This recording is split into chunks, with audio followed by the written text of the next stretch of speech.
사무엘상 12장 6절부터 18절까지의 말씀을 봉독하겠습니다. 사무엘이 백성에게 이르되 모세와 아론을 세우시며 너희 열조를 애굽 땅에서 인도하여 내신 이는 여호와시니 그런즉 가만히 섰으라. 여호와께서 너희와 너희 열조에게 행하신 모든 의로운 일에 대하여 내가 여호와 앞에서 너희와 담론하리라. 야곱이 애굽에 들어간 후 너희 열조가 여호와께 부르짖으매 여호와께서 모세와 아론을 보내사 그 두 사람으로 너희 열조를 애굽에서 인도하여 내어 이곳에 거하게 하셨으나 그들이 그 하나님 여호와를 잊은지라. 여호와께서 그들을 하솔 군장 시스라의 손과 블레셋 사람의 손과 모압 왕의 손에 붙이셨더니 그들이 치매 백성이 여호와께 부르짖어 가로되 우리가 여호와를 버리고 바알들과 아스타롯을 섬김으로 범죄하였나이다. 그러하오나 이제 우리를 원수들의 손에서 건져내소서. 그리하시면 우리가 주를 섬기겠나이다 하매 여호와께서 여룻바알과 베단과 입다와 나 사무엘을 보내사 너희를 너희 사방 원수의 손에서 건져내사 너희로 안전히 거하게 하셨거늘 너희가 암몬 자손의 왕 나하스의 너희를 치러옴을 보고 너희 하나님 여호와께서는 너희의 왕이 되실지라도 너희가 내게 이르기를 아니라 우리를 다스릴 왕이 있어야 하겠다 하였도다. 이제 너희의 구한 왕 너희의 택한 왕을 보라. 여호와께서 너희 위에 왕을 세우셨느니라. 너희가 만일 여호와를 경외하여 그를 섬기며 그 목소리를 듣고 여호와의 명령을 거역하지 아니하며 또 너희와 너희를 다스리는 왕이 너희 하나님 여호와를 쫓으면 좋으니라마는 너희가 만일 여호와의 목소리를 듣지 아니하고 여호와의 명령을 거역하면 여호와의 손이 너희의 열조를 치신 것 같이 너희를 치실 것이라. 너희는 이제 가만히 서서 여호와께서 너희 목전에 행하시는 이 큰 일을 보라. 오늘은 밀 베는 때가 아니냐. 내가 여호와께 아뢰리니 여호와께서 우리와 비를 보내사 너희가 왕을 구한 일 곧 여호와의 목전에 범한 죄악이 큼을 너희로 밝게 알게 하시리라. 이에 사무엘이 여호와께 아뢰매 여호와께서 그날에 우레와 비를 보내시니 모든 백성이 여호와와 사무엘을 크게 두려워하니라. 아멘. 사울이 이스라엘의 왕이 되고 그 첫 전투를 치르게 됩니다. 11장의 내용 속에 암몬 족속의 나하스 왕이 이스라엘을 침공하고 하나님께서 사울을 통하여 이스라엘에게 구원을 베푸시는 사건이 기록되고 있습니다.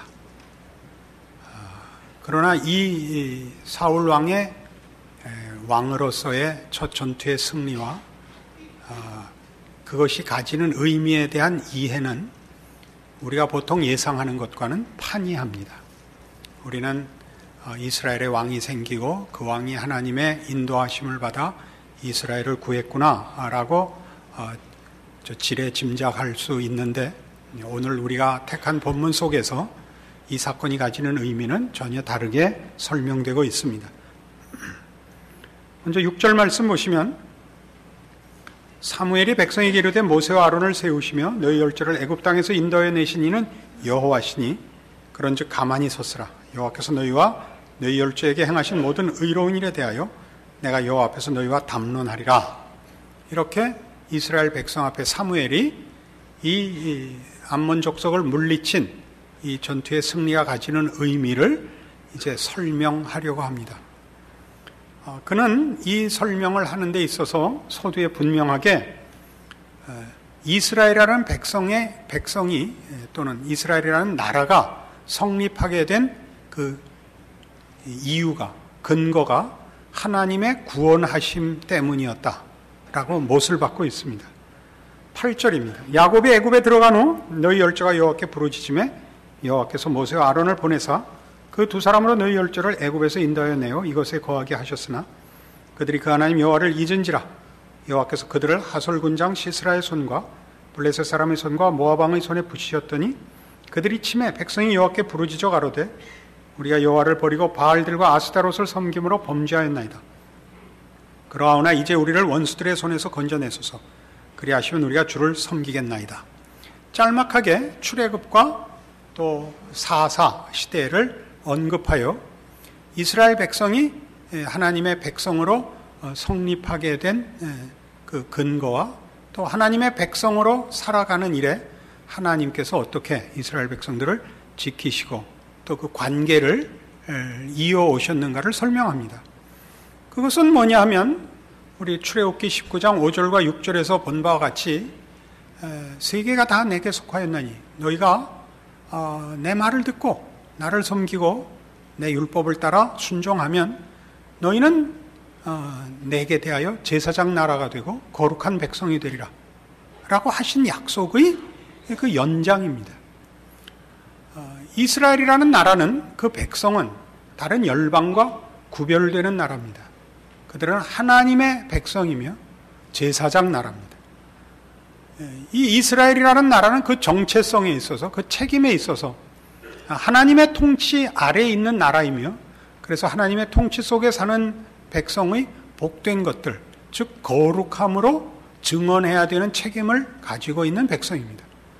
그러나 우리가 앞에서 살펴본 대로 이스라엘은 거룩한 백성으로 살 것을 포기하고 열방과 같이 되기를 소원하여 지금 왕을 구했던 것입니다. 그것은 다만 정치 조직이나 사회 체제의 문제가 아니라 이스라엘이 저들의 정체성을 포기하고 세상 나라들 같이 살겠다고 한 행위여서 하나님 앞에 사실은 진노를 사았습니다. 그럼에도 불구하고 하나님께서 그 왕을 세우시고 이 왕을 통하여 이스라엘에게 지금 구원을 베푸셨습니다. 그래 놓고 이 구원에 대하여 뭐라고 얘기하느냐 하면, 그것은 왕이라는 리더가 있어서 한 나라가 구원을 얻었거나 그런 군왕 정치로 인한 정치 체제의 변혁으로 인하여 효과적인 국방력이 생겼다 하는 것이 아니고, 언제나 그랬듯이, 여기서 말하는 언제나는 출애굽 사건에서 그랬듯이, 사사기 시대 내내 그랬듯이 하나님이 이스라엘 백성의 호소에 응답하여 이 구원의 승리가 이루어진 것이다 하는 대로 이 암몬 족속의 침략을 무사히 승리로 이끈 사울 왕의 승리를 설명하고 있는 것입니다. 이 사사 시대에는 왕이 없었고 사사들이 있었죠. 사사란 전에도 설명한 대로 지금으로 얘기하면 판사입니다. 하나님과 이스라엘 사이의 언약 관계 심판자로서 있습니다. 그러니까 사사가 선다는 건 언제나 이스라엘 백성이 하나님 앞에 범죄하여 하나님 앞에 벌을 받아 이웃 나라들의 침공을 받아 곤고한 생활을 하게 되면, 이스라엘이 회개하여 우리가 하나님 앞에 범죄하여 이 일이 생겼습니다라고 자복할 때 하나님께서 사사를 보내어 저들을 구원하셨고, 그리고 그 사사를 통하여 저들의 범죄의 내용을 고쳐 하나님과의 관계를 회복하고 유지하도록 지도자로 삼은 것이 사사였고 사사시대였습니다. 그것이 오늘 본문 10절엔 이렇게 나옵니다. 백성이 여호와께 부르짖어 가로되 우리가 여호와를 버리고 바알들과 아스타롯을 섬김으로 범죄하였나이다. 언제 한 고백들이냐면 사사시대에 저들이 신앙적으로 실패해서 외국의 침공 아래 있어 곤고할 때 부르짖은 호소들입니다. 그러하오나 이제 우리를 원수들의 손에서 건져내소서, 그리하시면 우리가 주를 섬기겠나이다. 그래서 일이 돌아오는 것입니다. 신명기 28장에 선언됐던 축복의 약속과 저주의 약속의 그 범주 내의 이야기들입니다. 너희가 하나님의 말씀을 듣고 순종하면 나가도 복을 받고 들어와도 복을 받을 것이요, 너희가 하나님을 배반하고 그 말씀을 순종하지 아니하면 나가도 벌을 받고 들어와도 벌을 받으리라. 그 약속대로입니다. 그래서 이스라엘에는 말하자면 왕이 필요할 리가 없다 하는 것을 설명하려고 하는 것이 이 전쟁의 승리에 기뻐하는 이스라엘에 대하여 사무엘이 이제 하고 싶은 이야기의 핵심된 내용입니다. 그러니까 이 문제에서는 이제 12절에 너희가 암몬 자손의 왕 나하스의 너희를 치러 옴을 보고 너희 하나님 여호와께서는 너희의 왕이 되실지라도 너희가 내게 이르기를 아니라 우리를 다스릴 왕이 있어야 하겠다 하였도다. 왕을 주십시오. 이제 너희의 구한 왕, 너희의 택한 왕을 보라. 왕을 보라. 여호와께서 너희 위에 왕을 세우셨느니라. 그래 놓고 너희가 만일 여호와를 경외하여 그를 섬기며 그 목소리를 듣고 여호와의 명령을 거역하지 아니하며 또 너희와 너희를 다스리는 왕이 너희 하나님 여호와를 쫓으면 좋으니라마는 너희가 만일 여호와의 목소리를 듣지 아니하고 여호와의 명령을 거역하면 여호와의 손이 너희의 열조를 치신 것 같이 너희를 치실 것이라 라고 나옵니다. 그러니까 이스라엘의 구원은 정치 체제에 있지도 않고 국방력에 있지 않습니다. 그들의 정체성을 유지하는 데 있습니다. 그들의 정체성을 유지하면 하나님은 저들의 보호자가 되실 것입니다. 구원이 되실 것입니다. 그러나 저들이 그 정체성을 놓치면 하나님은 저들을 치실 것입니다. 그것은 벌을 받는 면이 없지 않지만 더 중요하게 그 정체성을 유지하기 위하여 하나님이 이스라엘 백성이 다른 신을 섬기거나 하나님 없이 사는 것을 놓아두시지 않아서 생긴, 말하자면 고난입니다. 그러니까 이 문제에 뭐가 등장하느냐 하면 내가 너희의 구원이고 너희의 유일한 보호자요 왕인데 너희는 나를 버리고 왕을 구했다. 13절 이제 다시 보는 거예요. 너희의 구한 왕을 보라. 너희 왕의 역할이 뭐냐 이겁니다. 왕이 할 일이 뭐 있냐? 왕을 세워서 도대체 무슨 변화가 있느냐? 14절.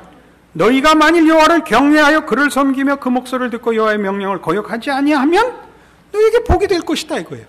근데 여기는 그 너희가 하나님 앞에서 이 일을 해야 됩니다. 거기엔 누구까지 포함되느냐 하면 다시 하반절에 또 너희와 너희를 다스리는 왕이 너희 하나님 여호와를 쫓아야 될 것이다 이겁니다. 그러니까 왕이 이스라엘을 대신해서 대표적으로 그의 선택에 따라서 백성들이 복을 받거나 벌을 받는 것도 아니요. 그 왕이 잘하여 이스라엘 백성이 그럼 자기네 책임을 왕에게 전가하고 놀아도 되는 것도 아닙니다. 이스라엘이 하나님을 쫓아야 됩니다. 왜냐고요? 이스라엘이라는 나라, 그 백성이 선민으로서의 정체성을 지켜야 하기 때문입니다. 왕이 있어봤자 그 왕은 왕 자신도 하나님 앞에 하나님을 섬기고 하나님만 쫓아야 하는 신앙의 책임을 갖고 있지 이스라엘을 구하는 일에 그가 다른 어떤 영향도 가질 수 없습니다. 왜냐고요? 거듭 강조하지만 이스라엘은 하나님의 백성이기 때문입니다. 저들은 거룩한 나라가 되어야 되고 제사장이어야 됩니다. 그러니까 13절을 이제 이런 차원에서 다시 보시죠. 이제 너희의 구한 왕, 너희의 택한 왕을 보라. 여호와께서 너희 위에 왕을 세우셨느니라. 너희가 달라 그래서 왕을 줬다. 그래서 이 왕이 있어 도대체 뭐에 써먹을 거냐 이놈의 왕을. 이 왕이 도대체 너희와 나 사이에 어떤 영향을 미치며 어떤 유익이 있으며 도대체 어떤 가치가 있느냐, 왜 달라고 했느냐 이 얘기입니다. 그래서 16절에 가시면 너희는 이제 가만히 있어서 여호와께서 너희 목전에서 행하시는 이 큰 일을 보라. 오늘은 밀 베는 때가 아니냐. 내가 여호와께 아뢰리니 여호와께서 우리 우레와 비를 보내사 너희가 왕을 구하니 곧 여호와의 목전에 범한 죄악이 큼을 너희로 밝히 알게 하시리라. 이에 사무엘이 여호와께 아뢰매 여호와께서 그날에 우레와 비를 보내시니 모든 백성이 여호와와 사무엘을 크게 두려워하니라. 저들의 잘못을 지적하고 그 잘못에 대한 분명한 경고로 하나님께서 추수 때 우레와 비를 보내사 폭풍우를 보내사 말하자면 농작을 망치셨습니다. 그리하여 뭘 가르칩니까? 하나님이 저들의 유일한 보호자요, 구원자요, 아버지요, 하나님이요, 왕이신 것을 가르칩니다. 저들이 왕을 구한 것은 하나님을 버리자고 한 일이었고 그런 차원에서 이 결론, 그날에 우레와 비를 보내시니 모든 백성이 여호와와 사무엘을 크게 두려워합니다. 이스라엘의 모든 필요와 모든 답은, 소망은, 그리고 두려워해야 할 대상은 하나님뿐인 것입니다. 여기에 왕은 설 자리가 없습니다. 우리는 이 문제가 이스라엘의 반복되는 그 실수의 하나인 것을 압니다. 이스라엘은 이 문제로만 실수한 것이 아니라 그 역사 내내 하나님을 섬기는 일을 실패한 민족입니다. 저들은 사사시대의 어려움을 당했을 뿐만 아니라 열왕시대에도 결국 이렇게 저렇게 하나님 앞에 순종하는 일, 즉 신앙의 책임에 실패하여 결국은 북왕조는 아수르에 망하고 남왕조는 바벨론에 망합니다. 우리는 구약을 읽으면서 이스라엘 백성들의 어리석음에 정말 혀를 찹니다. 사람이 이렇게 미련할 수 있는가? 그러나 이것은 이스라엘이라는 한 나라에만 일어난 일을 기록한 것이 아니라 모든 인간이 가지는 어리석은 죄성을 사실은 고발하고 있는 내용입니다. 어느 시대나 그랬듯이 오늘 현대를 사는 우리 신약시대 우리들마저도 이들의 범죄와 방불한 범죄의 유혹과 시험 속에 있으며, 그리고 부지 중에 왕을 구하는 일들을 우리는 사실은 자행하고 있습니다. 이렇게 생각해 보십시오. 우리가 언제 그랬는가라고 생각하신다면 아주 현대판으로 현실적인 증거를 댈 수 있습니다.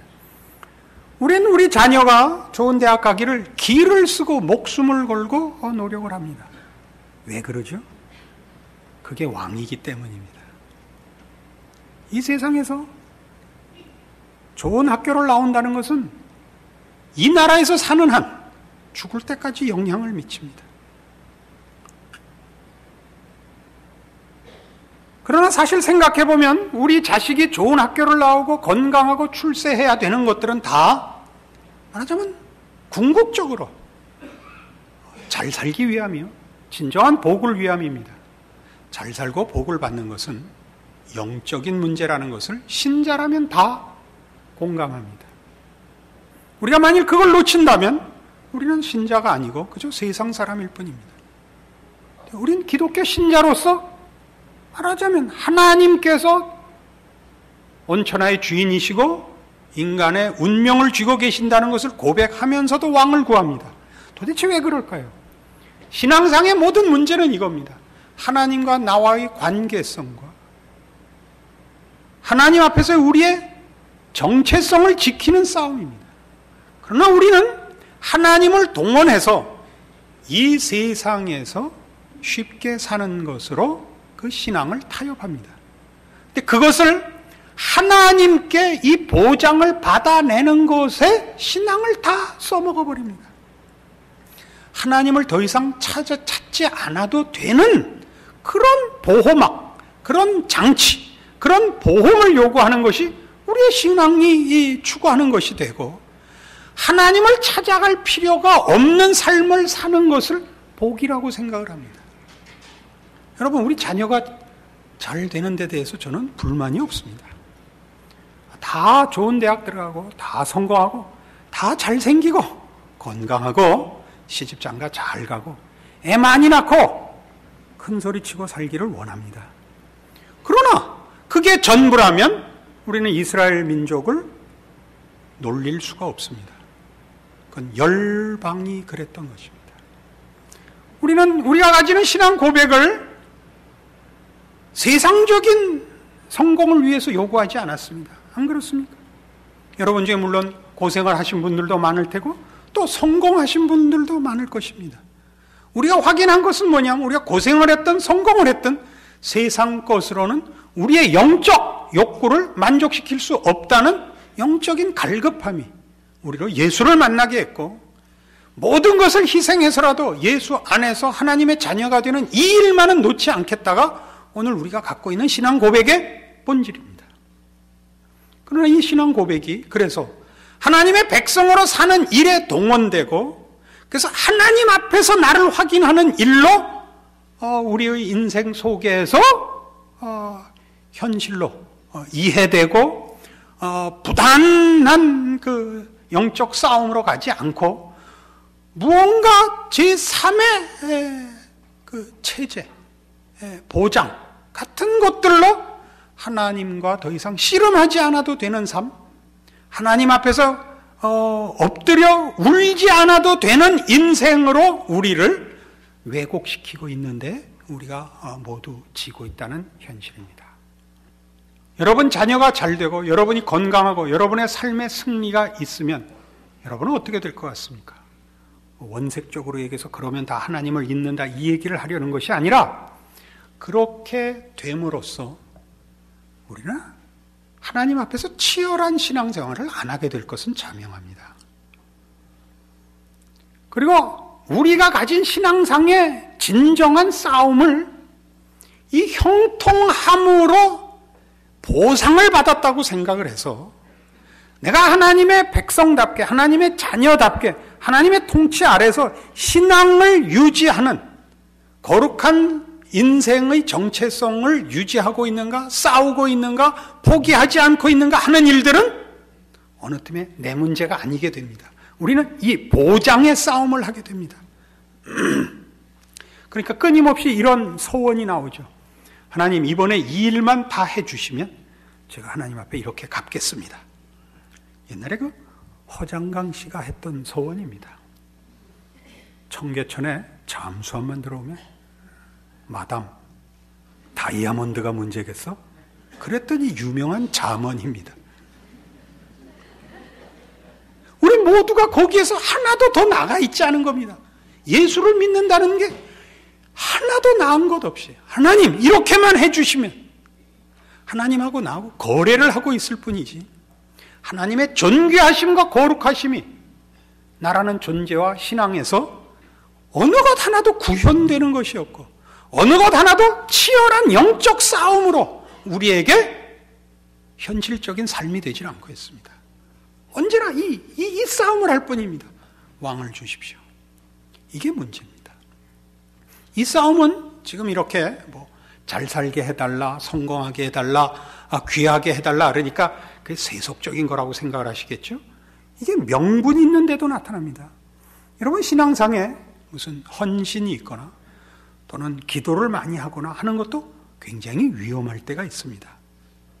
어떤 면에서 위험하냐면, 기도는 말 그대로 하나님 앞에 나가 영적인 씨름을 하는 것이요, 하나님의 통치 아래 순종하는 법을 배우며 거기에 턱없이 모자라는 자신의 영성의 가난함을 하나님 앞에 울며 고백하고 도우심을 구하는 것이 기도입니다. 헌신이란 하나님의 통치가 나를 통하여 내 안에 충만하고 내가 사는 삶의 현장에서 이웃들과 나눠지기 위하여 하는 것이 헌신입니다.